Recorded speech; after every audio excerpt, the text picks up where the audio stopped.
Okay, in this segment, I'm going to show you how to properly set up a throttle servo. You'll see here I've put together a model that shows a carburetor and a servo, and we're going to go over exactly how a throttle servo setup should work. But your very first starting point in setting up a throttle servo should be making sure that your curve is set linear at 0, 25, 50, 75, 100. That's going to be an extremely important start to setting this up. So let's get started and go through this.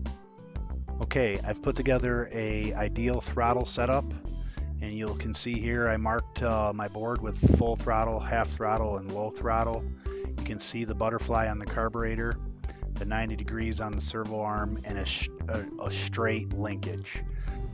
So remember here, what I'm going to show you is full throttle, butterfly open, low throttle, butterfly closed. And the important part of this is to remember that at full throttle, like you see here on your endpoints, which are a little hard to see, you want 100 on the high and 100 on the low. So here you got 100, butterflies closed. Here you got 100, butterflies open, and you can see on the board high throttle. So this is just giving you that visual look at a throttle setup. Okay, so when you're setting this up, you want to make sure that you move that servo arm, like I'm doing right here, to 0 mid stick on your output. So mid stick, you'll see on the throttle butterfly, is halfway between full throttle and low throttle.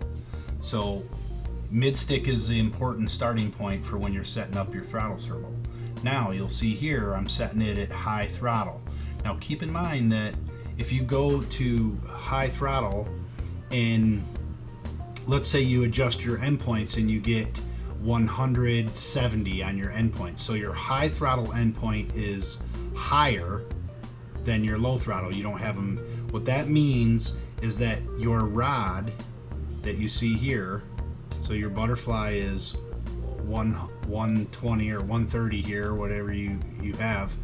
What this means now is you have to shorten this rod right here.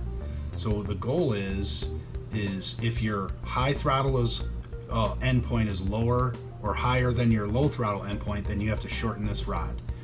Now it's the opposite of that. If your low number is higher than your high, then you have to lengthen the rod.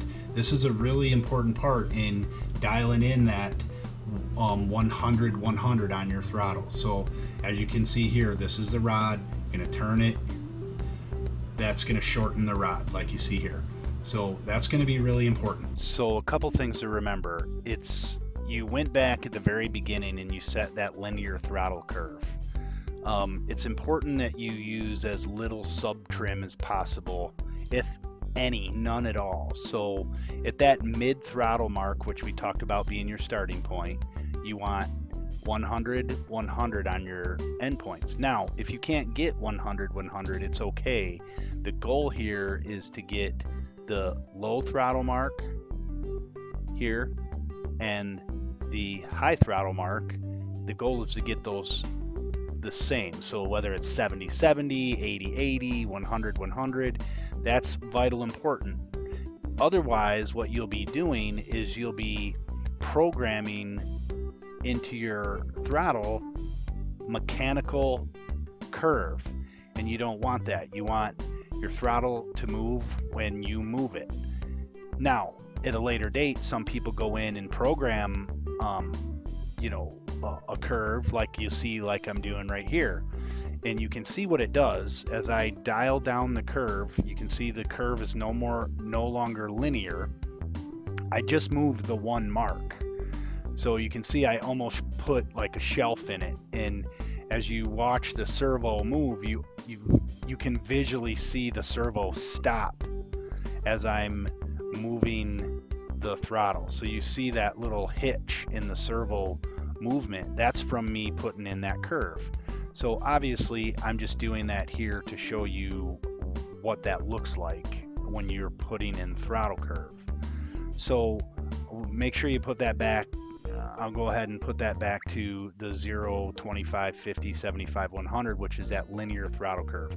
And it's important for you to get that endpoints exactly the same on both sides. This is going to give you a perfectly linear throttle curve, and then if you choose to change it on your own, you can do that. So if you want the plane to hover a little bit higher on the stick, or if you just want to move the power on the stick.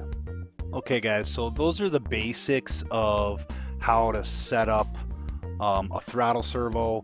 Now the second half of this video will just be how to actually install it in the plane. So let's take a look at that.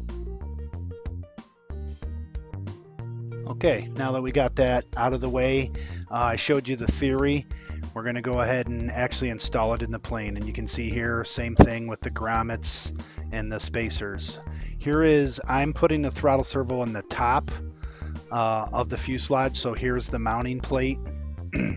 But before that, you can see I have my radial set, and like we talked earlier, my endpoints are the same on both sides. I'm starting at 100, 100, and my throttle arm is 90 degrees to the body of the servo.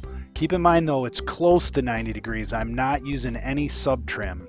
So as you can see, the endpoints are the same on both sides, 100, 100, and you'll dial those down as we actually put the linkage in.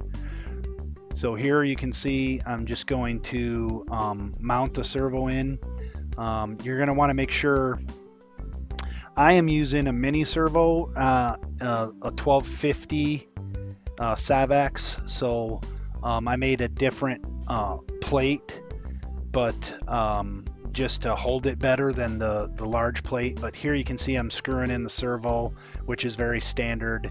I'm just using your typical servo screw that's supplied in the kit, and we'll get this mounted in. I'll go ahead and speed that up. You don't really need to see that, but and then we'll move on to actually getting the servo adjusted and mounted on the fuselage. So finish this up here. All right, so now we got that done. We're going to go ahead. Keep in mind that I did make, since it's a top mount, I made this little cutout for the servo wire to go down into the fuselage, and you'll see that in a little bit. But that's how it looks when it's mounted up. Now we're just going to use the linkage. I've already measured for the linkage and done some pre-fitting here, but I'm just using the 440 bolt that's supplied in the kit. The washer goes on first. That keeps your linkage from popping off. And then on the back side, I'm going to use a washer and a 440 nylock nut. So here I'm just going to put this on. Now you got to put it on this side prior to, because there's no way to get into up inside the fuselage and get this all mounted up without doing it this way first. So I always mount the servo side first. I'm just going to use a pair of hemostats here to get that 440 nut on. But again, you're assembling this prior to putting it in the plane, so it just makes it a little easier for you. And you can just slip this once you get this assembled. You can slip it through the firewall, and you'll see how I do that in just 1 second. But here I'm just finishing up, making sure we get that nylock nut tight. You don't want anything on your throttle servo coming loose.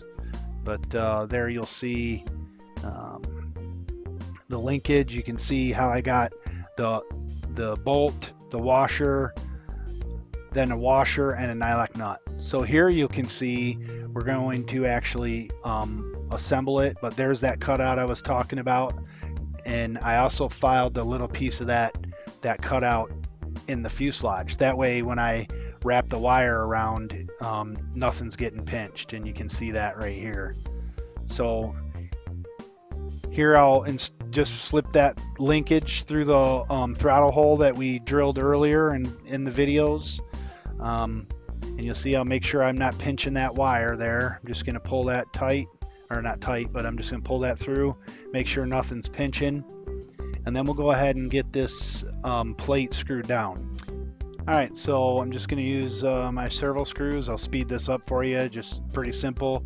4 screws holds that servo plate down, and then you can see here I got my linkage through by my arm, and this is how you're going to bolt your linkage to your motor. On a DA50, that arm, your little red anodized throttle arm is threaded. So we're going to thread a 440 bolt through there, but before we do that, we're going to find that center point we talked about earlier. So here you can see that is full throttle on your arm, and that is low throttle.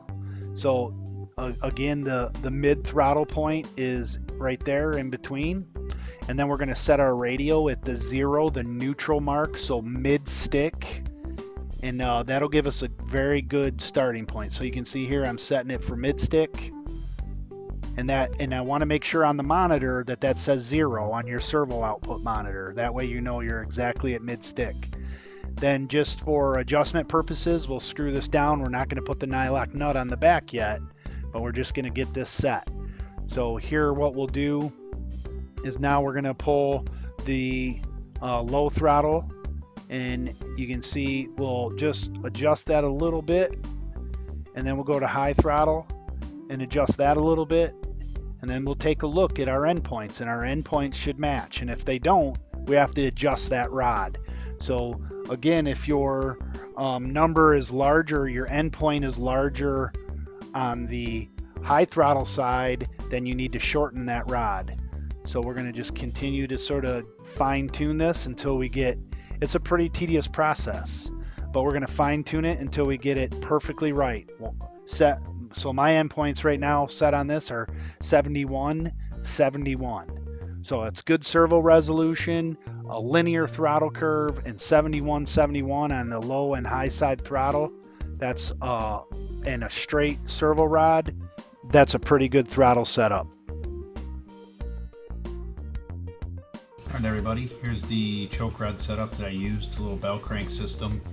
I'm not going to go into great detail on how I set this up because everybody does it differently, but I just ran the choke rod back into the fuselage here, and you can see using a 440 bolt I secured a little bell crank, and you pull it out there for the choke being on and then push it in for it being off. Really simple setup, easy to do just with a couple of these little pieces and parts. As you can see there, but other than that, works great. I just used a little wheel collar out here on the outside. You know, I'll file that and make it a little smooth, and but that's just a rough setup on how I did the choke. Like I said, there's a bunch of different ways. Here's what it looks like inside on the carb, but that is all there is to it for setting up the choke. So look forward to video number 7.